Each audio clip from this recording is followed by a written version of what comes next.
Bon, ben, visiblement, je dois relever les bretelles à certaines personnes. On pense, à tort, que les personnes comme moi, et je parle en général, pas rien que dans le make-up, que quand on se montre comme ça, bah, on fait rien de nos journées. Mmh. On a juste à se taper comme ça devant la caméra, faire notre show, et puis voilà, clique sur le bouton, fais ci, fais là. Que nenni, pour plusieurs raisons. La première, déjà, excuse-moi du terme, il faut des couilles pour oser faire des vidéos et faire des lives. C'est pas donné à tout le monde. Moi, avant, je ne savais même pas me prendre en photo. Je me retrouve aujourd'hui, 50 ans, à venir vous donner des tutos, faire des tips, à être sur YouTube, autre chose. On n'a pas que ça comme boulot. On a tout un travail derrière. On a un travail comme tout le monde. Et on a aussi, comme tout le monde, une vie de famille, une vie à faire pour la maison, à savoir cuisiner, à vouloir faire ça, à vouloir faire là. Quand je te parle cuisiner, je te dis pas de taper le plat au four à micro-ondes. Non. Ok, je suis encore dans l'ancienne génération, donc moi je fais des jots et tout ce qui s'ensuit. Tu sais pas ce que c'est, va voir ChatGPT. Bon, autre chose aussi, quand tu veux te faire du make-up comme ça, que ça soit simple ou pas, c'est pas évident. Suffit pas simplement d'arriver comme ça et de dire: «Oh voilà, je vous montre ça et puis c'est bon». Non, il y a tout un travail derrière. Comme là encore maintenant, je suis en plein test.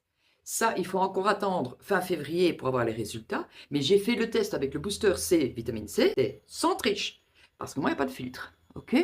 Ma tronche, elle est comme ça. D'accord? Bon, on le voit bien, il y a rien. Donc moi, je me montre tel que je suis. Donc moi, quand je fais mes tests, beh, ça prend du temps. Il faut faire des recherches. Quand tu prends un produit, c'est pas juste dire: «Je prends le produit, je te le tape». Non, il y en a peut-être qui font ça. Moi non, je fais pas ça. J'analyse, je recherche, je vois les résultats qu'il y a eu, les pourcentages, les ci, les là. Bref, tu dois calculer, tu dois faire ci, tu dois faire là, tu dois t'improviser, tu dois rechercher comment présenter le produit. Alors oui, j'ai mes bases. J'ai mes bases de publiciste étalagiste. Ça me donne déjà un coup de main comparé à d'autres. Mais c'est pas assez. Il n'y a pas que ça. D'accord?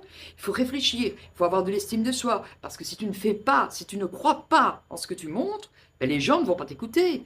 Et moi, vous montrer du tralala alors que je ne le suis pas, ça c'est niette, je ne me montre pas. Moi, je me montre tel que je suis. Et je sais que ça dérange certaines personnes, ben je t'emmerde. Voilà, excusez-moi, mais bon, vous le savez bien. Vous le savez bien que moi, je dis les choses telles qu'elles sont. J'oblige la personne à rester, ok?